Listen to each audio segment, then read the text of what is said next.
everyone, and welcome back to Divine FM. Today is going to be episode 24. Oh my gosh. And the title of today's episode is Stepping into Your Power and Enduring to Thrive.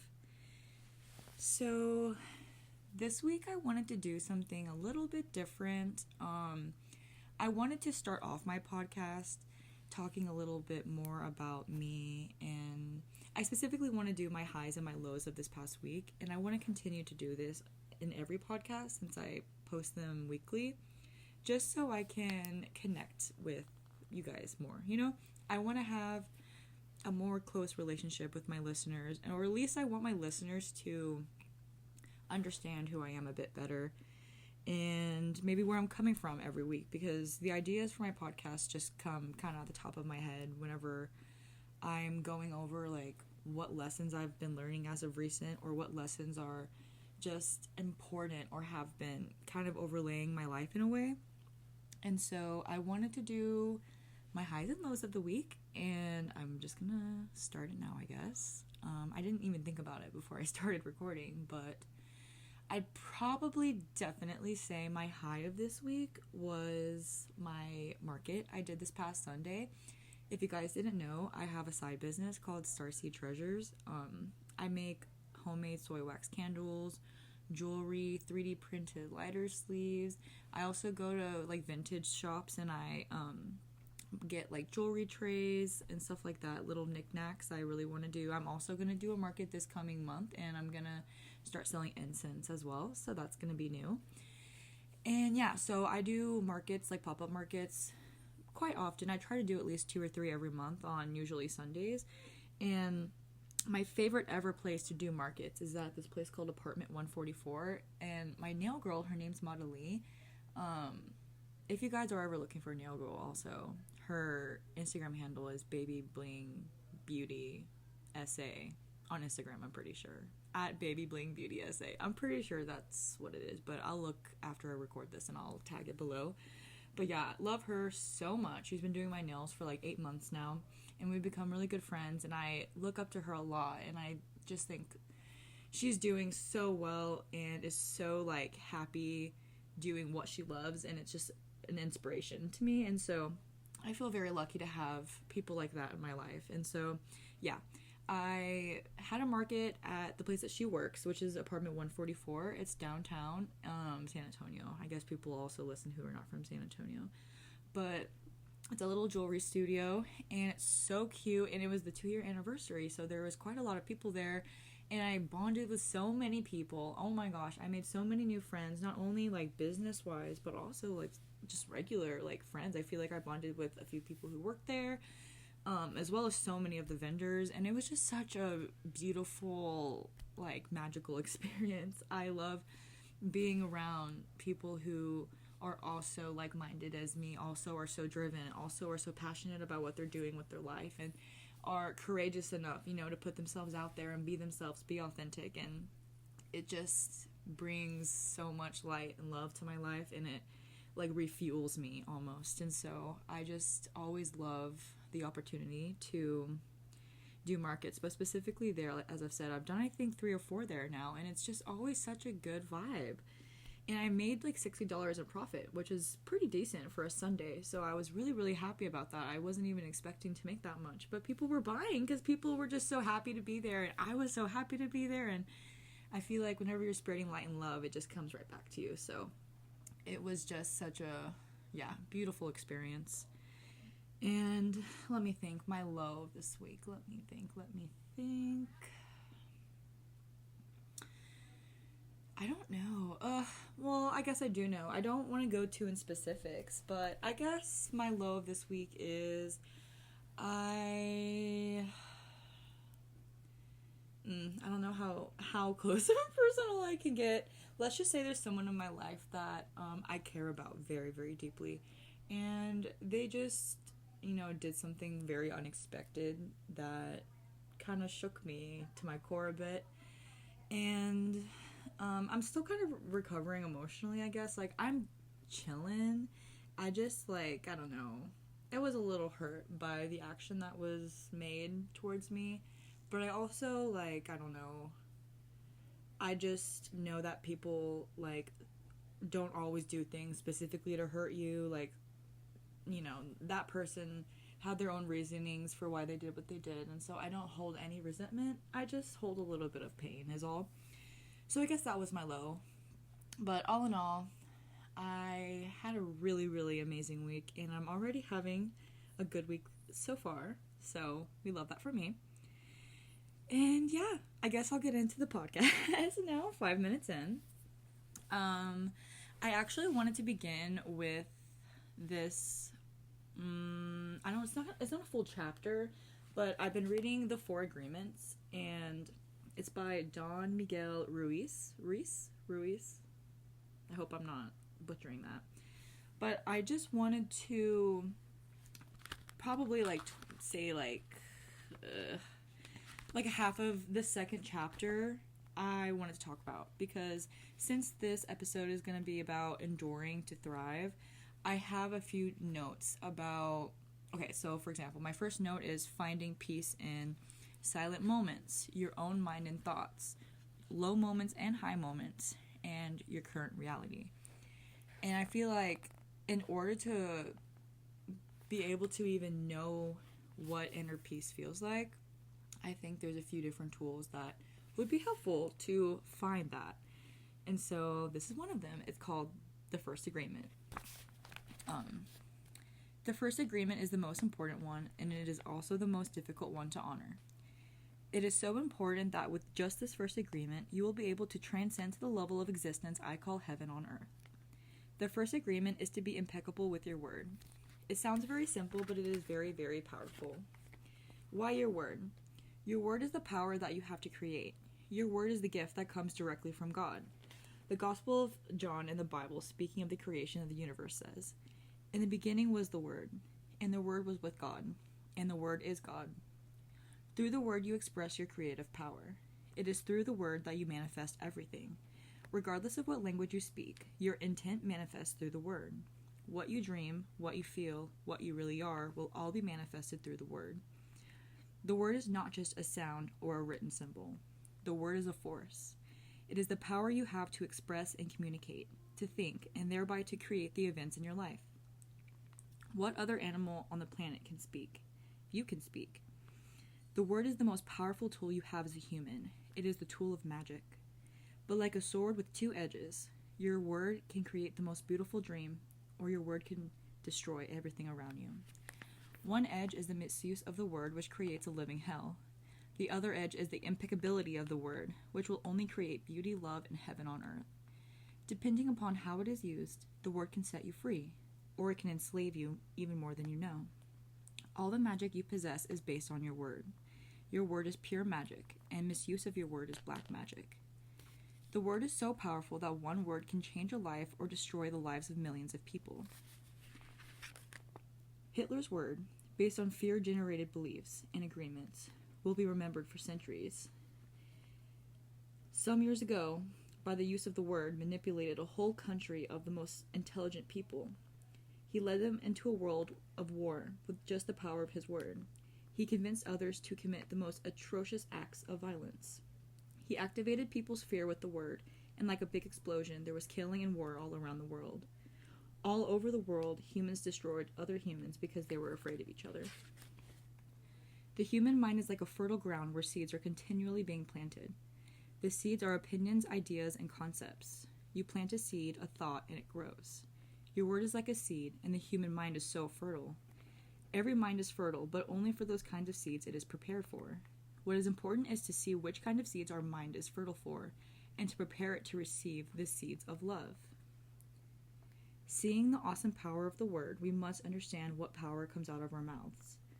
One word is like a spell, and humans use the word like black magicians, thoughtlessly putting spells on each other. Every human is a magician, and we can either put a spell on someone with our word, or we can release someone from a spell. During our domestication, our parents and siblings gave their opinions about us without even thinking. We believed these opinions, and we lived in fear over these opinions, like not being good at swimming or sports or writing. Someone gives an opinion and says, "Look, this girl is ugly." The girl listens, believes she is ugly, and grows up with the idea that she's ugly. It doesn't matter how beautiful she is. As long as she has that agreement, she'll believe that she's ugly. That's the spell that she's under. By hooking our attention, the word can enter our mind and change a whole belief for better or for worse. Another example. You may believe you are stupid, and you may have had this belief for as long as you can remember. This agreement can be very tricky, causing you to do a lot of things just to ensure that you're stupid.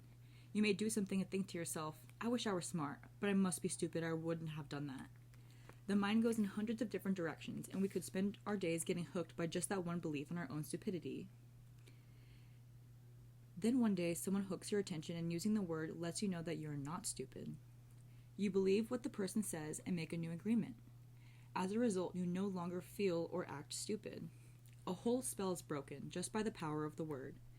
Conversely, if you believe you are stupid and someone hooks your attention and says, yes, you are really the most stupid person I've ever met, the agreement will be reinforced and become even stronger. Now let's see what the word impeccability means. Impeccability means without sin. Impeccability comes from the Latin word peccatus, which means sin. The im in impeccable means without, so impeccable means without sin. Religions talk about sin and sinners, but let's understand what it really means to sin. A sin is anything that you do which goes against yourself.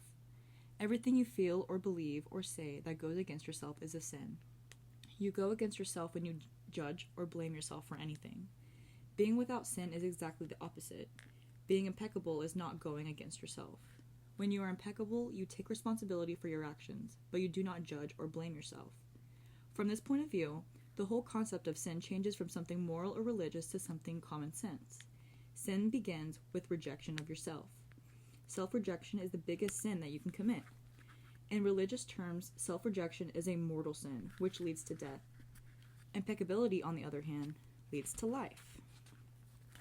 If I love myself, I will express that my love in my interactions with you, and then I am being impeccable with the word, because that action will produce a like reaction. Being impeccable with your word is not using the word against yourself. Being impeccable with your word is the correct use of energy. It means to use your energy in the direction of truth and love for yourself. If you make an agreement with yourself to be impeccable with your word, just with that intention, the truth will manifest through you and clean all that emotional poison that exists within you. The power of the word is completely misused in hell. We use the word to curse, to blame, to find guilt, and to destroy. Mostly, we use the word to spread our personal poison, to express anger, jealousy, envy, and hate. The word is pure magic, the most powerful gift we have as humans, and we use it against ourselves. We misuse the word so often, and this misuse is how we create and perpetuate the dream of hell.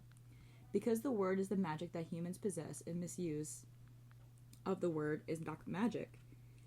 We are using black magic all the time without knowing that our world is magic at all. I want to keep going, but I feel bad. I feel like I've been talking for so long and it's just been the book. I'm going to stop. I had more, but I'm just going to speak on that. So I feel like that concept of being impeccable with your word has brought me so much peace, because I feel like the more authentic you can be with yourself, the more honest and truthful you can be with yourself, that reflects onto your relationships with others. And I think it has just at least shown me through my own personal life, the more that I am able to honor myself, I honor the words that come out of my mouth more, because I honor my thoughts that are being created, you know? So I think that is just a really good concept to have in your back pocket, to always look back on whenever you're having important conversations with people, whenever you're thinking things in your head that are affecting you. Just, it's something that really works, that goes into our everyday lives. And yeah, I just thought it was a really good chapter. It wasn't even a full chapter. It was like only a couple pages I read. I guess I just read slow or something. But yeah, so that was my first point, was finding peace in silent moments, to find peace in your own mind, in your thoughts, finding peace in your low moments and your high moments, and finding peace in your current reality. I think being able to wake up every day with a smile is such a privilege, and I know I only have that privilege because I've created such a safe and loving environment for myself in my head and just in my general life. The few places and people that I do keep in my life, at least for the most part, I try very hard to, protect my sacred energy. And in turn, I have been gifted with the most beautiful friendships, the most beautiful life. I have constantly seen my dreams that I put out and my efforts being returned in tenfold, and it's just so rewarding to see. And so I would highly, highly recommend seeking, peace and softness in your life if you're feeling overwhelmed, if it feels like you're taking on too much. Being able to just slow down and take more time for yourself in the long run will actually give you more momentum to move even forward in life than you were before. My next point was not taking things personally. Oh my god, wait, tell me why I'm pretty sure I have more pages from the 4 agreements. I do. Okay, I'm gonna talk about this first, and then I wanted to read a few more pages from the 4 agreements because it talks specifically about not taking things personally. But I wrote, remembering people's projections onto you is a reflection of how they feel about themselves. I don't even know if I've spoken on this before, but I was just talking to my best friend yesterday about how people at her workplace make her feel like she's not putting in enough effort into her appearance and things like that. And I just think it's so ugly that people have the ability to make you feel like you're not doing enough when she knows that she's doing so much more than she even sees. I see her and I tell her every day, not every day, every opportunity that I can, that I see her and that she's doing so much and such a good job, and she's doing it so gracefully. And how she's doing her makeup or things like that are so irrelevant when it comes down to the beauty of life and our existence and the efforts we're putting in. It's just so irrelevant, and I really just want to drill into everyone's minds that if anyone projects absolutely anything onto you, as in pointing out something about yourself and comparing you to someone else, or just telling you you're doing something wrong, or just, anything along those lines, that is a projection. And projections are literally I don't know how to, it seems like an easy concept, but I feel like it's not. However people feel about themselves, okay, I think I actually did talk about this a couple podcasts ago. So my dad is really hard on me, and I had the realization that he's really hard on me because he's really hard on himself, but it's only about specific things in life, in my routine that I do that he would never do. And so he projects onto me that I'm doing something wrong, even though it's just a different way that he would do them. Does that make sense? So I had the realization, it just clicked one day. I was feeling bad for myself, and I was just why is he treating me like this? I know I'm not doing anything wrong. I just couldn't put my finger on why, what actually was making him upset and why I felt what I was feeling. I just wanted to understand these harsh emotions I was feeling, because I didn't want to project them back onto him, because I knew that there was a reason why he was acting the way he was. So I, instead of reacting, I just took some time to, I guess, think about it. And yeah, it was a really, really nice moment for me to realize that people truly just the way that they treat you is never, ever, ever, ever personal, unless you actively are doing something to them in that moment. And you always know when it's personal. But if it's just some random interaction, or someone doing something that they don't you don't even know this person, and let's just say they do something to you, say something to you that's rude, off-putting, or someone cuts you off in traffic, stuff like that, it's never ever personal. And so try not to give your power away to those people, because again, your energy is sacred, and they're just trying to bring you down to their level to validate their own feelings, to validate their own pain, their own suffering. Because by making you feel the same level of sadness, the same level of ugly, the same level of stupid as they may feel, that brings them comfort, that brings them peace. And so they don't care about how you feel. And so it's up to you to decide whether or not you're going to allow yourself to give your energy away to that person, because you're the one that's going to be suffering. They're already suffering, you know, no matter what you do. Don't give your energy away to them, because that's their own responsibility to heal. But by projecting onto others and making others feel poorly, that's just being an energy vampire. And no one wants that. What was my next point? Find ways you can reliably self-soothe. Ooh, yeah, that's a really good one. I had an affirmation that I have on a sticky note at work, actually, and it's: self-soothing does not mean pushing. You must release to receive. So to not take things personally as much, I feel like another way you can combat those negative energies is by finding tools that you can use and have on your belt at all times to bring yourself back, to get back to the present, and to reframe your thought process, I guess, into one that's more positive immediately, right whenever the occurrence happens. And so we don't repeat the cycle of self-pity, self-victimization, things like that. So being able to slow down and not push for the things that you want right away, to just be more patient, to be more soft, that is whenever we are the most viable to positive energy, to moving forward with the things that we actually want, our endeavors. Because if we're protecting our own energy by being soft, by being gentle with ourselves, by, you know, keeping our energy sacred where it's supposed to be, that's whenever the world wants to work out for you, because you have released the push, and now it's the universe's turn to push, I guess. I don't really know how else to explain it besides I've experienced it myself. I'm actually right now in the time of my life where I'm trying to be, and I'm not even trying to be, I am in my soft girl era. I am really loving it, and it was really, really hard for me to let go of my very, very strong masculine side of myself. Not even let go of it, but just to, you know, let her take less percentage of the pie, you know?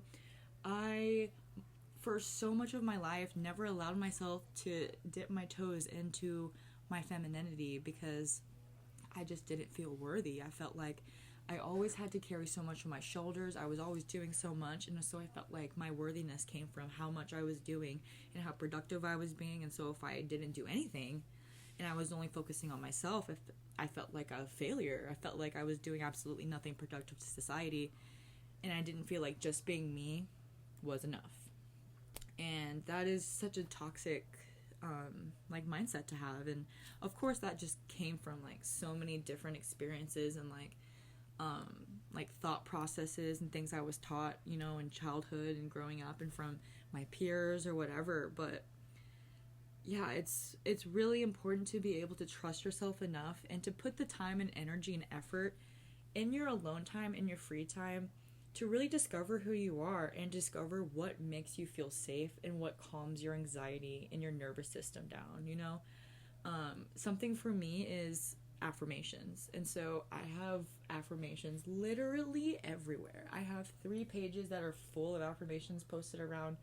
Not 3. 1, 2, 3, 4, 5, 6, 7. I have more than 10, actually, now that I count.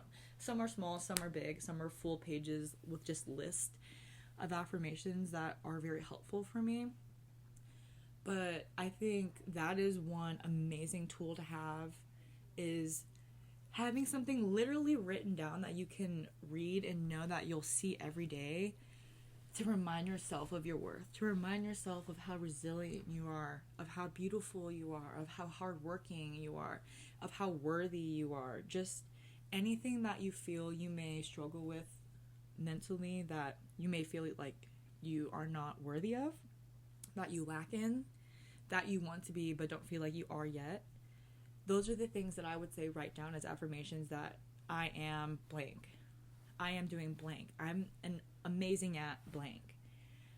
And when you read those things every day, you're reframing your thoughts instead of, you know how I read earlier, being impeccable with your word. Whenever you are saying things to people or reading things that relate to you, it's your choice whether or not you want to believe them. And so if you have something that you look at every day, it's kind of like instead of a peer telling you, you're not doing enough every day, you have that piece of paper that you read every morning when you wake up. It's pinned to your wall. You are enough. I stay focused. I am intelligent. I am getting healthier every day. Anything that you would love to hear from others, tell it to yourself. Be your number one fan, because that is such an amazing way to be able to have that close relationship with yourself, to be able to, trust yourself fully, wholeheartedly. And once you can do that, it creates so much more space for you to be able to put yourself out there, because it eliminates fear. Like, once you trust yourself, it's so much easier to put yourself in like scary situations, because you know that you have yourself to rely on, mentally, physically, and spiritually. My next point was stay present and look at the bigger picture. So definitely, like, whenever you're either in your workspace, you're at school, you're just alone, and you're like consuming content or anything, being able to stay present and look at the bigger picture is basically like like I hate that I like blank whenever it's just like such a simple concept. Like, whenever someone's being rude to you, oh my god, take a shot every time I say like, by the way. But whenever someone is being like rude to you, for example, seeing that with a grain of salt and just going back to that point where remembering people's projections onto you is a reflection of how they feel about themselves. I feel like stay present and look at the bigger picture. That was kind of a pointless line. And last point, allowing yourself to feel but not agreeing with the projection or reacting. And I think that actually leads perfectly into the page that I wanted to read. I think so. Yeah.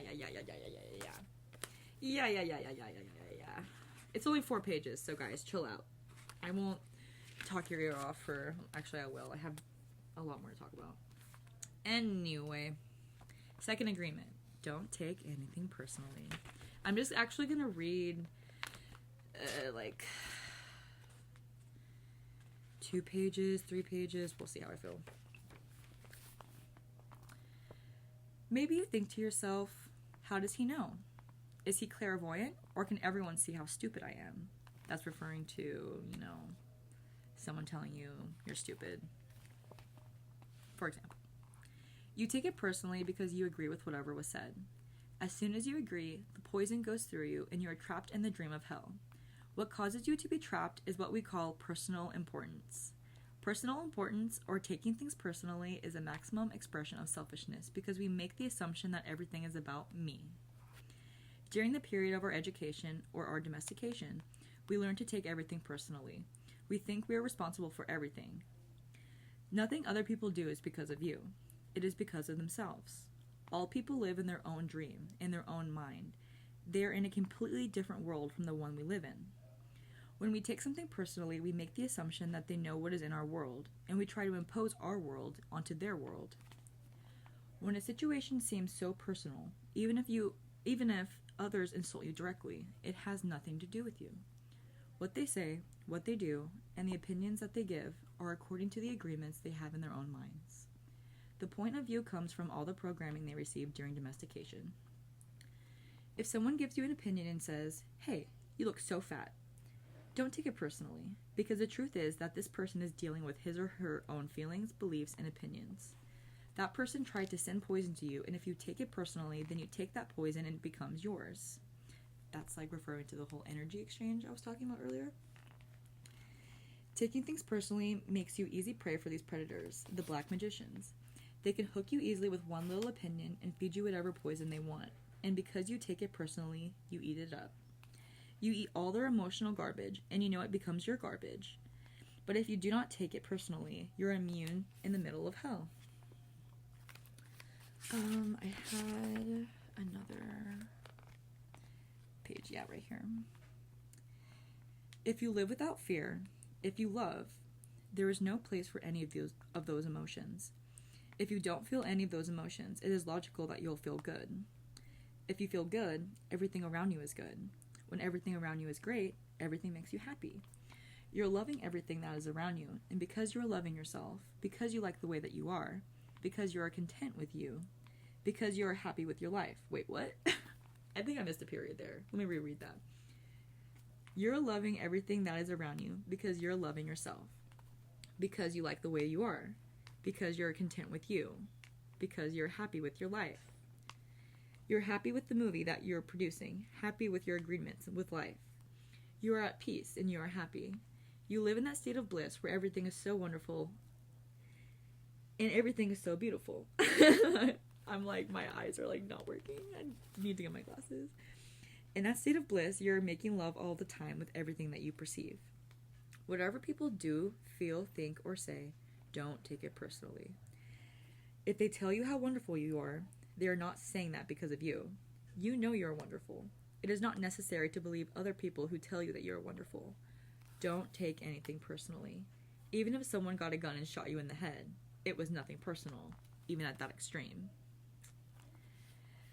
So, yeah. Whoever, Don Miguel Ruiz, the author of the Four Agreements, he basically said it for me. So, I'm gonna move on. My next point and my last point is letting go of being a victim. I don't say this in a mean way, like being a victim, because people are and can be victims. I'm not saying that. I just mean as in victimizing yourself by choosing to, suffer instead of making it better for yourself if you have the ability to do so. I think as human beings, it's our responsibility to not only take accountability for how we treat ourselves, but also how we treat others and how we treat the world, And so I feel like with all of that responsibility, it's kind of like pointless to victimize yourself because you're just wasting freaking time. Like, why would you waste time? I don't know. I just get like frustrated with this concept because to a certain extent I understand like depression, anxiety, and there's so many more things that people suffer from every day. I just feel like there are tools available that, like my podcast, for example, I literally made my podcast because I suffered from very, very bad depression for many years, and I went through a kind of like just hard life event last year, and I very proudly, I feel like, was healed enough to exit that event in a very graceful manner, and it really pushed me to just really dive headfirst into my trauma and what was holding me back, and I felt really, really inspired from the progress I was making simply by doing the hard things, doing the things that I feared the most.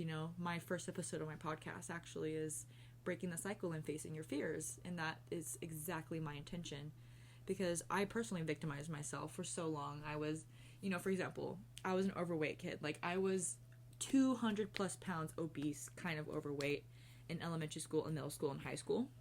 I'm pretty sure in elementary school I was max like maybe 140, 150, but I clearly remember being in the 140s like fairly early in elementary school, which is insane.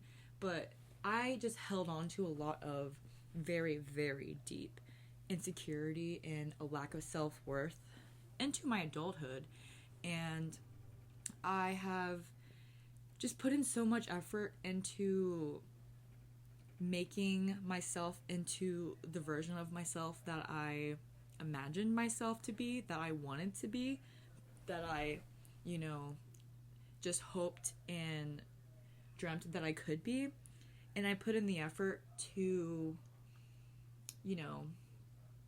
it's like, how do you say, whenever you start working out, for example, you aren't going to see progress right away, but you work out with the knowledge and the inner knowing, like 100% inner knowing for a fact that your actions are going to have, like, proved to have positive results in the future. You just have to keep working for it. Same thing goes with mental health. Same thing goes with anything really in life, that you have to trust to receive. So whenever we're, how do I say, trying to change your mindset, you know, everything that I'm saying you can take with a grain of salt, obviously, but it would be my hope that you can trust what I'm saying and, like, maybe use some of these tools and implement them in your own life, because I just walked into this kind of lifestyle blind.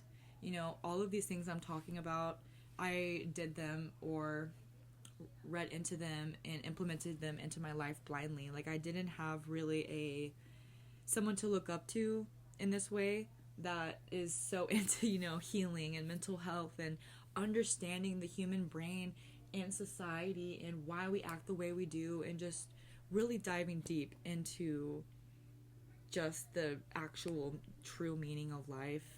And so I just feel lucky to have all of this, like, knowledge that I've compiled over so many years of, you know, being into this stuff. And yeah, I just feel like very, very, very lucky and blessed that I had the tools to, you know, get me to where I am today. And I would not have gotten here today if I continued to be a victim. And I was the one who made the choice to, you know, you can either be a victim or a villain, I guess. And so I chose to be a villain. I chose to walk into my bad bitch era instead of my sad bitch era. Oh my gosh, I can't believe this. I literally I wanted to start the podcast saying a definition of endure. I'm actually dead. We're like 40 minutes in. But the definition of enduring is to suffer patiently or to last. I just think that's so beautiful, because whenever I was thinking of the just title and concept of the podcast this week, I actually have a sticky note on my printer at work that says, learn to endure so you can thrive. And I look at it every day, and I think about it every day. And, you know, no one loves the idea of having to endure something, especially whenever you know that, like, whatever you are doing in life, there's a lot of steps and things that you haven't done yet, maybe that, you know, will take some work and time and patience and maybe studying, you know, to achieve that goal or to get to that point where you want to be. But to be able to have that ability to endure is very important if you want to be successful in life, I feel like. And the fact that enduring is to suffer patiently in order to last is, you know, pretty spot on, I feel like, for how I've been feeling and how things have been working out in my life. Like, not even suffering is, like, a pretty intense word, but, like, in a way, you know, everyone's suffering from something. So, yeah, that's crazy. I went through everything already. I did want to end off the podcast with a full chapter from The Untethered Soul by Michael A. Singer. But before that, I wanted to give you guys a couple more affirmations that I actually wrote down all of the affirmations that were right in front of my face at work. I have them just on various sticky notes, pieces of paper, things taped wherever. I have thought of and seen whatever these various affirmations on different things or just in my brain at different times where I needed them. And I trust my intuition. And at all those moments, I felt like I needed to write that on a sticky note and tape it to my desk at work, because it was important in this moment, so I know it's probably going to be important in future moments. And so I want to, you know, that's how you generate those tools, generate those habits, those positive habits of changing your mindset, by having things to constantly remind you to do it, you know. So I already gave you guys this one earlier, but I'm just gonna list them all out. Self-soothing does not mean pushing. You must release to receive. I am not available for draining energy. The fun is in the creation, not the validation. Everyone has a chapter they don't read out loud. I am safe. No matter the outcome, I'm still going to be okay. I always have. I open my heart to love and know that I deserve it. I actually wrote Tuesdays with Morrie, page 52, so I'm going to read that. Let's see. This book is, I've talked about it a few times, Tuesdays with Morrie by Mitch, albom. I love this book so much.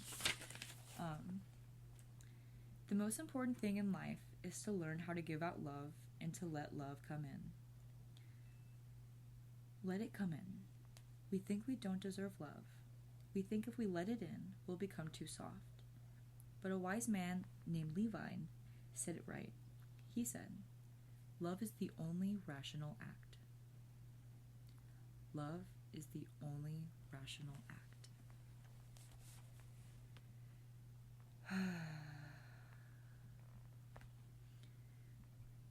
I just opened this page and it has a highlight, so I'm going to read it actually. It's like 10 pages, 12 pages later. We're so wrapped up with egotistical things. Career, family, having enough money, meeting the mortgage, getting a new car, fixing the radiator when it breaks. We're involved in trillions of little acts just to keep going, so we don't get into the habit of standing back and looking at our lives and saying, is this all? Is this all I want? Is something missing? Wow. All right. That was beautiful. I really hope you guys have enjoyed this podcast so far. So next, I actually wanted to do a little tarot reading. I've never done this on my podcast before, but I read tarot often-ish.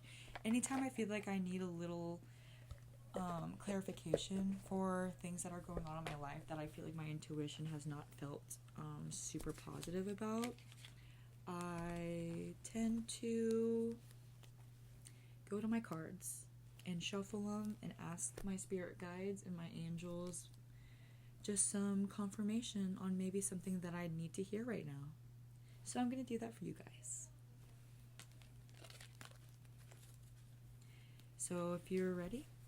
Also, if you are not interested, it's crazy. I just split the deck and the Lovers came out. So that's a little cool. I love that. But if you guys all want to be involved in the tarot reading, I'm going to take a few deep breaths, and I invite you to do the same, and to just tune in with my energy maybe just close your eyes and think in your head what you'd like clarification on, and I'm going to begin.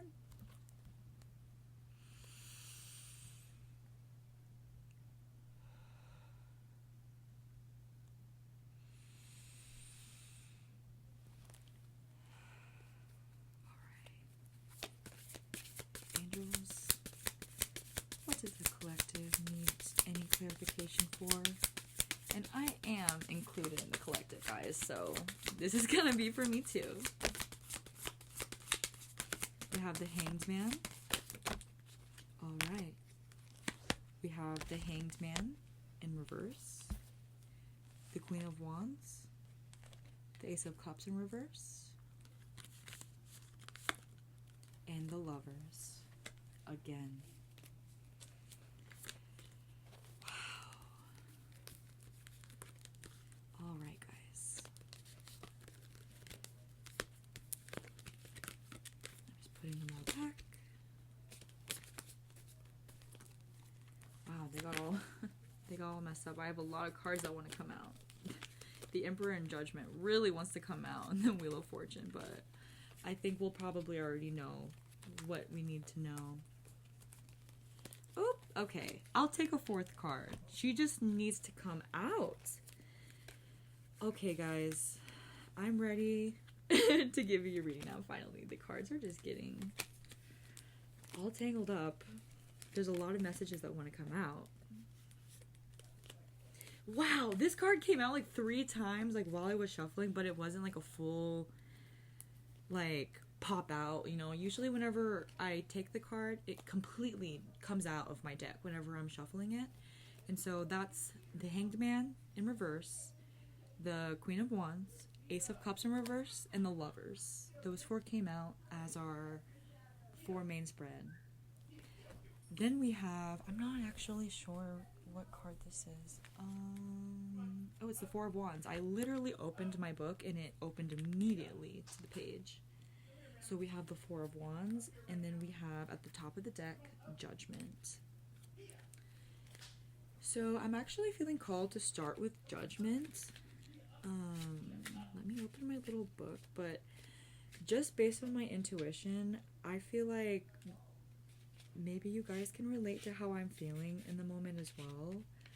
But Judgment really talks about, I can't even find it in my book. Hold up. Hey guys, I have to find it before I start talking or else I'm gonna get so distracted.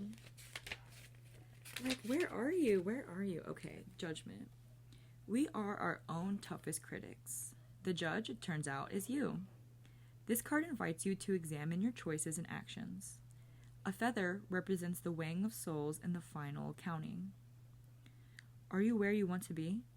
If not, are you doing what you need to get there? Weigh the scales. How do you rule? The way I was just talking earlier about, are you where you want to be? If not, are you doing what you need to get there? That is such a beautiful concept. Also, the way there's been so much like Egyptian artistry coming out, and also rainbows coming out for me, like so much, and plants, green leaves, and sun. There's so much outdoorsy nature and magical, mystical vibes coming out, like almost the fairy vibes coming out. I don't know if anyone resonates with that, but I'm gonna go into the Hanged Man. Your problems are of your own making and may not even be problems at all. You climbed up the tree, you'll be able to climb down. In the meantime, patience and a new perspective will serve you well. Upside down, this card is a reminder that patience stops being a virtue after a while. Eventually, the shoe will drop. You probably should too. Wow.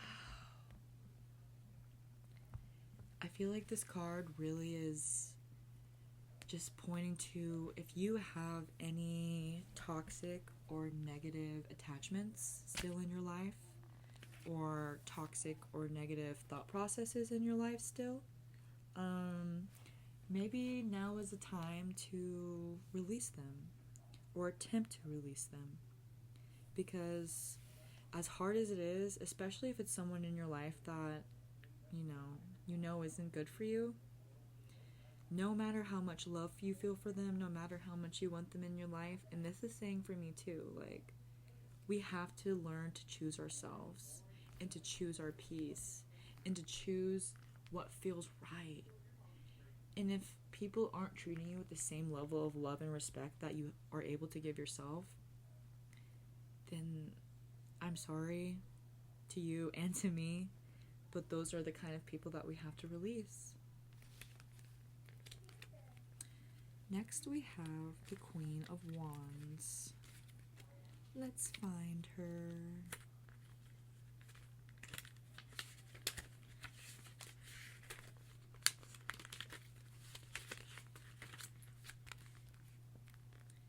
The Queen of Wands exudes confidence. She is a seer, strong, capable, vibrant, fearless, and ambitious, no matter how sleepy she may look. Under the watchful eye of the mighty Leo, the Queen both absorbs and radiates the fire's warmth. Even in sleep, she rules her domain. Be as fearless and independent as she is. Find strength to have faith in yourself and to stand up for what's right. Right after this nap is over. I'm using the Cat Tarot deck, by the way, so that's like really, really cute. You know, earlier when I was shuffling, the death card kept poking out, but I didn't want to take it because it didn't fly out. And I know that if you hear death, it sounds negative. But I opened the book, and so far for every card, I open my book, and it opens immediately to the page of the card. And multiple times now, while I'm talking, I open to the death card. So maybe let's just read it. It's also number 13, which is the same number that I have on my little binder clip right here. And it's also the number of the chapter that I'm planning on reading at the end of this episode, which is a little mysterious. But anyways, like the vacuum, this card makes a lot of foreboding noise, but doesn't actually portend doom, period. The death card brings change. Oh, also, the reason why it said like a vacuum is because, you know, like cats and dogs are scared of vacuums. And so the death card, the imagery on it is of a vacuum, and there's like cat feet like running away. And then there's like a sun setting / rising in the background. Anywho, I'm pretty sure it's rising, but yeah.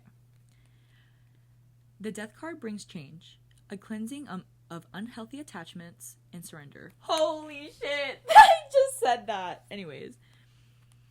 Let the vacuum vacuum. Hide if you must. Transformation can be scary, but it's better to clean your problems up than brush them under the rug. I can't agree more.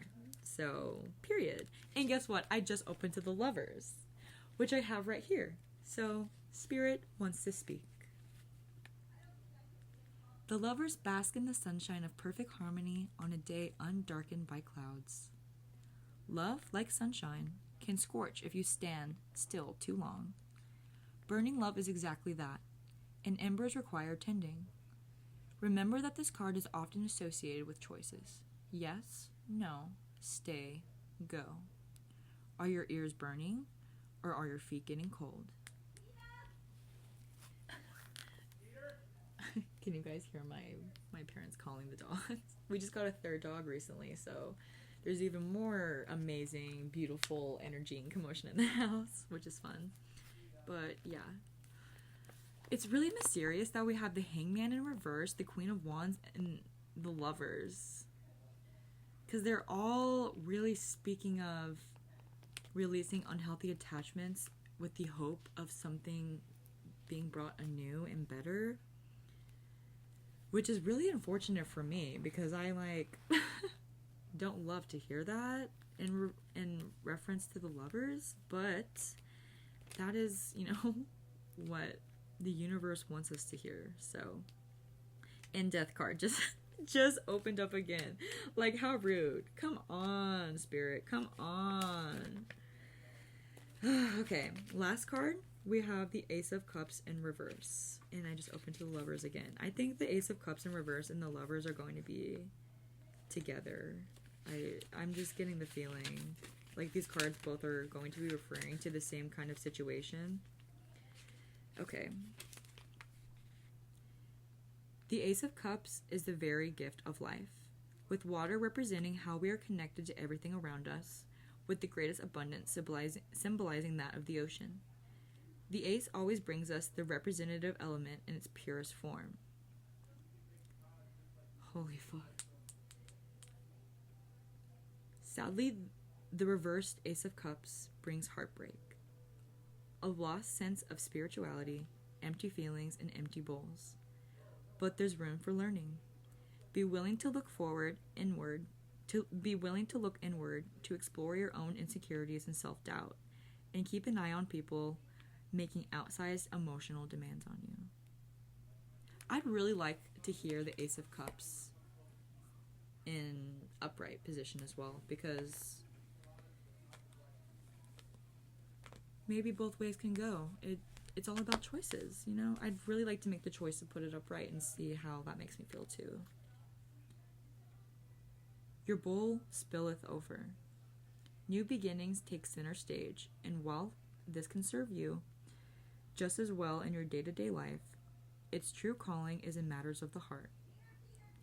The water lilies in the background symbolize good things coming from dark growth. Think good thoughts, big love, healing, and spiritual growth.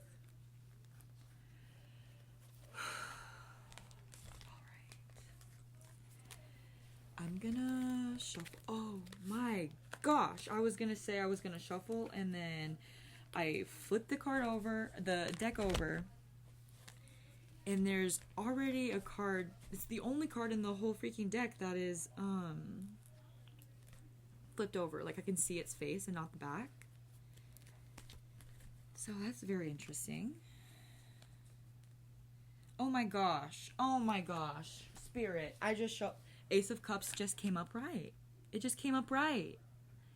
I love when that happens. I literally just said I wanted to have the Ace of Cups upright to see how it made me feel. And then I shuffle, and then the Ace of Cups comes out upright. So that's a really good sign for all of us, guys. Maybe heartbreak isn't in the future. Maybe what's actually in the future are hard lessons that lead to deep love and deep passion and deep commitment, you know? There's always room to hope for love, to hope for growth, for expansion, you know? And of course, as it goes, the card that came out as like, you know how I said earlier, I flipped the deck over and there was one that was, like, it was showing its face, you know? It was, where is it? I'm not even sure, actually. Maybe this is like a swords card? It's like a little kitty cat, like, either stretching or scratching. I can't really tell what it's doing. Let's see. Ooh, it's swords. I see. Okay, 6 of Swords. You're feeling a little low, but you'll soon be moving on from a rough situation, or trying to at least. Oh my god, dude! It's like tarot is crazy. Like how like like accurate like the confirmations are. Anyway, your past transgressions are behind you, even if the damage you've done is still glaringly apparent. Everyone can see those tears you've made with your claws. Whatever the next phase, know that it offers you some opportunity to calm down. It's a bit of a stretch, but if you just go with the flow, something more positive awaits. That is just absolutely beautiful, gorgeous. I love to hear it. And the second card that I pulled was, what is this? The Four of Wands, I believe. Oh, wait, no. That's the one I pulled earlier. What is this? I don't really know. 6? No, I am not reading the Roman numerals wrong. There's no way. Oh my god. It's 9. Oh my god. Oh my god. I'm a very intelligent woman, and that just made me feel real stupid. But I don't believe I'm stupid, because I know I'm an intelligent woman. I just had a little silly moment there. Anywho, 9 of Wands. And this is going to be the end of the tarot reading, by the way. 9 of Wands. No matter how worn down you may already feel, it may be time for you to guard your own territory carefully. You're safe. You have a nice, sturdy wall of protection around you. That said, it's not a time for complacency. It's a time for courage, persistence, and great strength. You're close to having everything you want, but remain on the lookout. So I think the overall message of this tarot reading, you guys, is to protect your energy, but be open to positive outcomes.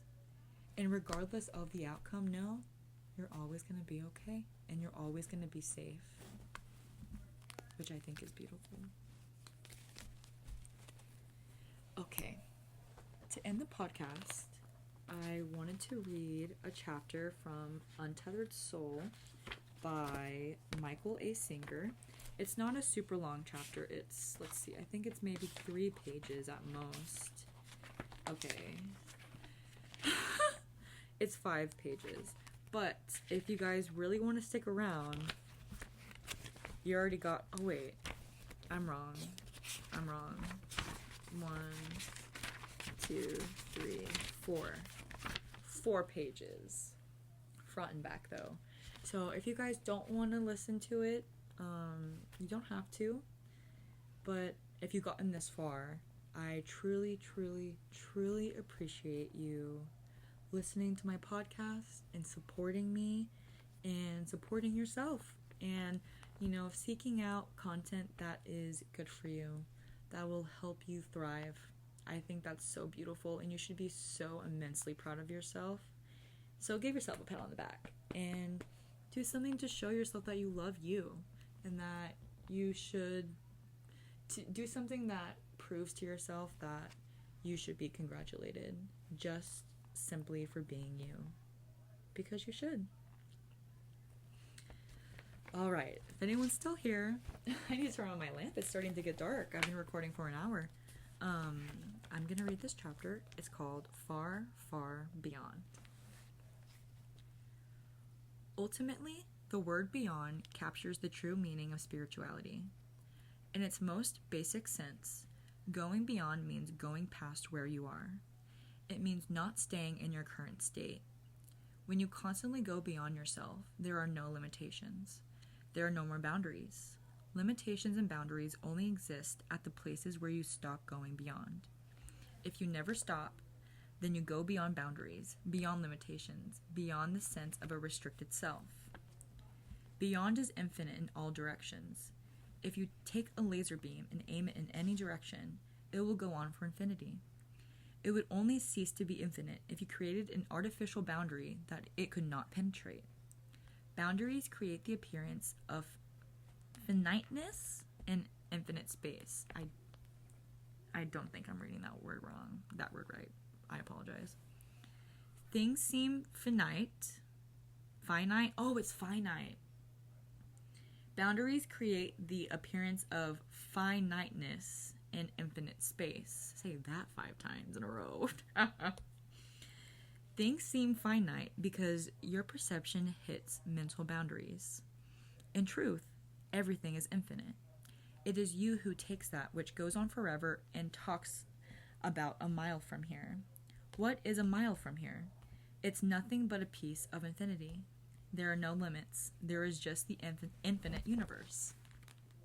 To go beyond, you must keep going past the limits that you put on things. This requires changes at the core of your being. Right now, you are using your analytical mind to break down the world into individual thought objects. Then you are using the same mind to put these discrete thoughts together in a defined relationship to each other. You do this in an attempt to feel a semblance of control.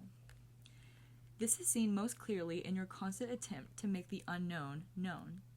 You say to yourself, "It wouldn't dare rain tomorrow. It's my day off. And since Jennifer loves being outdoors, she will certainly want to go hiking with me. In fact, if I want an extra day off, Tom won't mind covering for me. After all, I covered for him once." You have it all figured out. You know how everything is supposed to be, even the future. Your views, your opinions, your preferences, your concepts, your goals, and your beliefs are all ways of bringing the infinite universe down to the finite, where you can feel a sense of control. Since the analytical mind cannot handle the infinite, you created an alternate reality of finite thoughts that can remain fixed within your mind. You have taken the whole, broken it into pieces, and selected a handful of these pieces to be put together in a certain way within your mind. This mental model has become your reality. You must now struggle day and night to make the world fit your model, and you labeled everything that doesn't fit as wrong, bad, or unfair. If anything happens that challenges how you view things, you fight, you defend, you rationalize, you get frustrated and angry over simple little things. This is the result of being unable to fit what's actually happening in your model of reality. If you want to go beyond your model, you have to take the risk of not believing in it. If your mental model is bothering you, it's because it doesn't incorporate reality. Your choice is to either resist reality or go beyond the limits of your model. In order to truly go beyond your model, you must first understand why you built it. The easiest way to understand this is to study what happens when the model doesn't work. Have you ever built your whole world on a model of life predicted upon another person's behavior or the permanence of a relationship? If so, have you ever had that foundation pulled out from underneath you? Holy shit. Yeah, I did. If so, have you ever had that foundation pulled from underneath you? Somebody leaves you. Somebody dies. Somebody goes wrong. Somebody does something wrong. Something shakes your model to the core. When this happens, your entire view of who you believe you are, including your relationship to everyone and everything around you, begins to fall apart. You panic and do everything you can to hold it together. You beg, you fight, and struggle to try to keep your world from collapsing. Once you've had an experience like that, and most people have, you realize that the model you've built is tenuous at best. The entire thing can fall apart. The whole model and all that it's built upon, including your entire view of yourself and everything else, can start to crumble. What you experience when this happens is one of the most important learning experiences of your life. You come face to face with what made you build the model. The level of discomfort and disorientation you feel and experience is frightening. You struggle just to get back to some semblance of normal perception. What you are really doing is trying to pull the mental model back around you so you can settle down in your familiar mental setting. But our whole world doesn't have to fall apart in order for us to see what we're doing in there. We are constantly trying to hold it together. If you really want to see why you do things, then don't do them and see what happens. Let's say you're a smoker. If you decide to stop smoking, you quickly confront the urges that cause you to smoke. These urges are the reason you smoke. They are the outermost layer of cause. If you can sit through these urges, you will see what caused them. If you can get comfortable with what you see, you will face the next layer of causation, and so on, layer upon layer. Likewise, there's a reason you overeat. There's a reason why you dress the way you do. There's a reason for everything you do. If you want to see why you care so much about what you wear and what your hair is like, then just don't do it one day. Wake up in the morning and go somewhere disheveled with your hair a mess and see what happens to the energies inside of you. That's crazy. I was just referring to my friend's situation earlier in the podcast exactly about this. Specifically about hair and stuff. Anyways. Wake up in the morning and go somewhere disheveled with your hair a mess and see what happens to the energies inside of you. See what happens to you when you don't do the things that make you comfortable. What you see is why you're doing them. You are constantly trying to stay within your comfort zone. You struggle to keep people, places, and things in a manner that supports your model. If they start to go any other way, you get uncomfortable. Your mind then becomes active telling you how to get things back the way you need them to be. The moment someone starts behaving in a way that is outside of your expectations, your mind starts talking. It says, "What should I do about this? I can't just ignore what he did. I should confront him directly or ask someone else to talk to him." Your mind is telling you to fix it, and it doesn't really matter what you end up doing. It's all about getting back within your comfort zone. The zone is finite.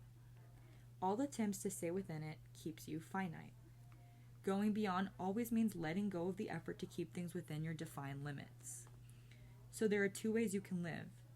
You can devote your life to staying in your comfort zone, or you can work on your freedom. In other words, you can devote your whole life to the process of making sure everything fits within your limited model, or you can devote your life to freeing yourself from the limits of your model. To understand this better, let's take a trip to the zoo. Imagine that you're having a great time until you see a tiger inside a small cage. This causes you to contemplate what it would be like to live the rest of your life in such a tight confinement.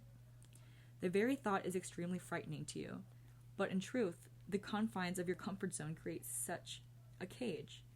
This inner cage doesn't limit your body. It limits the expanse of your consciousness. Because you are unable to go outside of your comfort zone, you are, in essence, locked in confinement. If you examine this, you will see that you're willing to stay in this cage because you're afraid. Your comfort zone is familiar to you.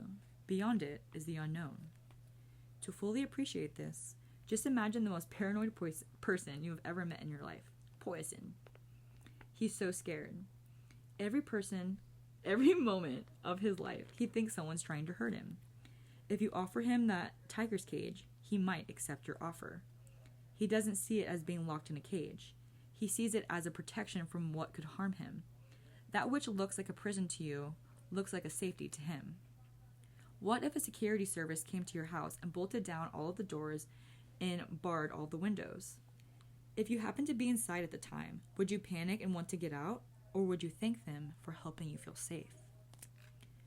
Most people have the second reaction when it comes to the limitations of their psyche. They want to stay in there and feel safe. They don't say, "Get me out of here! I'm locked in this tiny world in which everything has to be a certain way. I have to worry about what everyone's doing, what I look like, and everything I've ever done. I want out!" Instead of wanting out, they try to keep their cage stable. If something is not comfortable, they do whatever they must to protect themselves and get back to the feeling of safety. If you've ever done that, it means you love your cage. When the cage of the psyche got rattled, you fixed it so that you could be comfortable inside. When you wake up spiritually, you'll realize that you are caged. You wake up and realize that you can hardly move in there. You're constantly hitting the limits of your comfort zone. You see that you're afraid to tell people what you really think. You see that you're too self-conscious to freely express yourself. You see that you have to stay on top of everything in order just to be okay. Why? Why? Why? Oh, it's 1:11. 11! Oh, wow.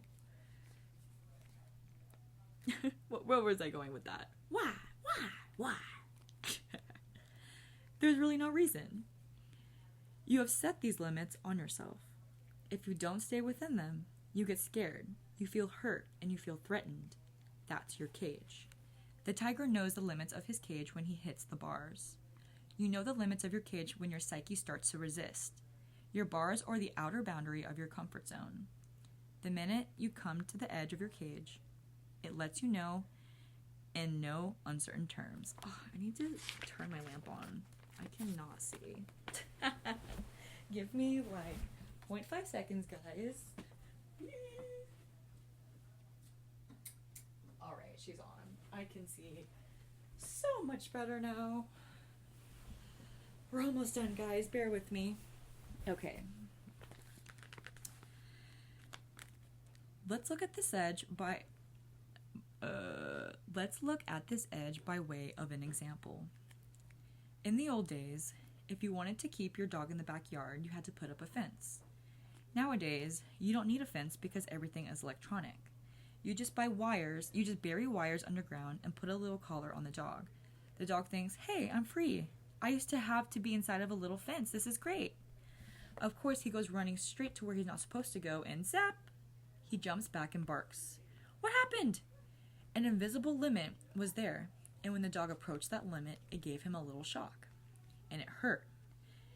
It was uncomfortable enough, so now the dog feels fear when he approaches those boundaries. So you see, a cage doesn't have to look like a cage. It can be a cage created by your fear of discomfort. If you approach your limits, you begin to feel uncomfortable and insecure. Those are the bars of your cage. As long as you stay inside of it, you cannot possibly know what is on the other side. Okay, my dad called me. I don't know if you heard that, but let's get back to the book. And there's only one page left, guys, so please stick with me. But if you've come this far, I'm sure that you're enjoying it. I think I'm just pushing myself to a finish because it's so long. But, you know, I like that it's long. I listen to long podcasts, so I'm sure you guys will listen to it. Anyway, as long as you stay inside of it, you cannot possibly know what is on the other side. The boundaries of this cage are what makes your world appear finite and temporal. The infinite and eternal are just outside the limits of your cage. Going beyond means going beyond the borders of the cage. There should be no cage. The soul is infinite. It is free to expand everywhere. It is free to experience all of life. This can only happen when you are willing to face reality without mental boundaries. If you still have barriers and you know that they are there because you hit them every day, you must be willing to go beyond them. Otherwise, you remain within the cage. And remember, decorating your cage with beautiful experiences, fond memories, and great dreams is not the same as going beyond. A cage by any other name is still a cage. You must be willing to go beyond. Throughout your day, you frequently hit the edges of your cage. When you hit these edges, you either pull back or try to force things to change so that you can still remain comfortable. You actually use the brilliance of your mind to stay inside your cage. Literally. Day and night, you plot and plan how to stay within your comfort zone. Sometimes you can't even fall asleep at night because you're too busy thinking about what you need to do to stay within your cage. For example, how can I make it so that she will never leave me? How can I keep her from ever becoming interested in someone else? You're trying to figure out how to be sure that you won't hit the edges of your cage. Let's go back to the dog. Since that particular dog was used to roaming free, it's a sad day when he stops trying to get out of the yard. The only reason he would stop trying to go beyond his little space is that he's afraid of the edges. But what if we're dealing with a very brave dog that's determined to be free? Imagine that the dog has not given up. You find him sitting there, right at the place where the collar starts vibrating, and he's not backing off. Every minute, he's stepping forward a little bit more in order to get used to the force field. If he continues, he will eventually get out. Oh my god, I have chills. There's not a chance in the world that he won't. Since it's just an artificial edge, he can get through if he can learn to withstand the discomfort. He just has to be ready, willing, and able to handle the discomfort. The collar cannot actually hurt him. It's just uncomfortable. If he is willing to go beyond his comfort zone, he is free to come and go at will. Your cage is just like this. When you approach the edges, you feel insecurity, jealousy, fear, or self-consciousness. You pull back, and if you are like most people, you stop trying. Spirituality begins when you decide that you'll never stop trying. Spirituality is the commitment to go beyond, no matter what it takes. It's an infinite journey based upon going beyond yourself every minute of every day for the rest of your life. If you're truly going beyond, you're always at your limit. If you're truly going beyond, you're always at your limits. You're never back in your comfort zone. A spiritual being feels as though they are always against that edge, and they are constantly being pushed through it. Eventually, you will realize that it cannot actually hurt you to go beyond your psychological limits. If you are willing to just stand at the edge and keep walking, you will go beyond. You used to pull back when it got uncomfortable. Now you relax and go past that point. That is all it takes to go beyond. Go beyond where you were a minute ago by handling what's happening now. Would you like to go beyond? Would you like to feel no edges? Imagine a comfort zone that is so expanded that it can easily fit the entire day no matter what happens. The day unfolds and the mind doesn't say anything. You simply interact with the day with a peaceful, fully inspired heart. If your edges happen to get hit, the mind doesn't complain. It just passes through. This is how great beings live. When you are trained, like a great athlete, to immediately relax through your edges when they get hit, then it's over. You realize that you will always be fine. Nothing can ever bother you except your edges, and now you know what to do with them. You end up loving your edges because they point your way to freedom. All you have to do is constantly relax and lean into them. Then one day, when you least expect it, you'll fall through into the infinite. That is what it means to go beyond. I think that is just absolutely beautiful and an amazing way to end off the podcast. So, if you guys enjoyed the podcast, please please comment, and please share with your family and your friends and anyone that you think may enjoy it. I really enjoyed today's episode. I had so much fun. There's so many different pieces of content that I was able to go through, and yeah, I feel so fulfilled, so happy, and grateful to be here and to be a good role model, for people. Take a shot every time I say I guess, too. But yeah, I'm just grateful to be me and to be a person that is able to share this kind of content and possibly help someone through a rough patch or something that is bothering them, that they're struggling with. I would have loved to have this for myself when I didn't know of it, so that's why I'm here. I really hope you guys enjoyed, and come back next week. I love you, and I'm proud of you, and I know that everything that's going on in your life right now will pass and will come back to you with blessings and tenfold. All you have to do is trust and be patient and know that you are worth it just as you are. Bye, guys.